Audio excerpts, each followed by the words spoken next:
early dancehall inspired their many ska-era hits, including One Love, that is now a world-renowned song.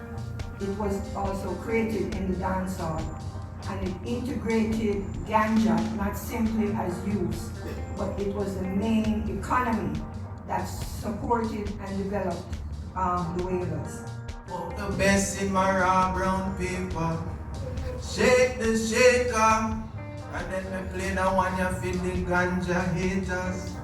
Spliff a light, spliff. Now the man said greetings in the mighty name of His Imperial Majesty Emperor the High King Selassie I the First. Jah Rastafari live. I want to say it's an honor and a joy for be invited to a panel like this speaking about our sacred herb, To answer your question, I mean, there's no short way to answer that question because of, the roots of dancehall and where it's coming from, right? We're talking mento, we're talking ska, coming from blue beat to rockers, rocksteady, reggae, and dancehall influencing hip hop and other genres of music, right? Because what it is, it's the consistency of ganja. It has become a part of us. So from generation to the first reggae dancehall to now, one consistent thing in dancehall and reggae and all is it plays that ganja justice. And the Virgin spoke about it, whether it's being creative. It has become a part of us. And we can't divorce it. So you'll find what will change probably is the mode of ganja being presented through the music within the culture. But it is now so much embedded in us, Maurice, that even our effort of quote unquote legalizing and regulating cannot speak to where it is in the culture. So we are now battling at the international level for recognition of this part of our culture, this part of our being. And so you're gonna find 20 years, whether we're doing it Spotify or whatever, you'll have a song, you'll have ganja being a part of us.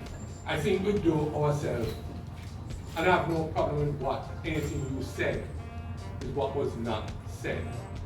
I think we do ourselves a disservice, but if we have so many young people in the room, if we don't contextualize ganja and dancehall and Jamaican music with the oppression, the class prejudices, the racial prejudices, brown versus black versus white, right?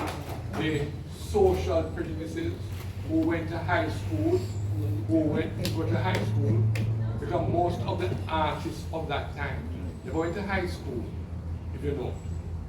Right? True. They were not JC, KC, Immaculate, St. Andrews, Woolman graduates. Right? So I think we have also to contextualize that it was an escape, a conscious escape of mainly lower income, the poor, the people who had, that was their only option. The music was frowned on by the upper echelons of society, and even many of the pretentious middle classes, right, was looked down on as those who smoked ganja were not only looked down on, they were persecuted and beaten. So it's in that context we have to see the emergence of Jamaican music and dancehall. And I asked you a comment about Someone Chop It Down, which was one of the earlier songs, 1969. Any comments about that song? You gave it the wrong answer. I thought we resolved that one. Time for we talk dollars and cents, right? Yeah, man. Right. So we're talking about the economy and how it is that it impacts the economy, right? And to talk about this, of course, I'm not going to do any long talking. I'm just going to invite, of course, Theresa Kozak.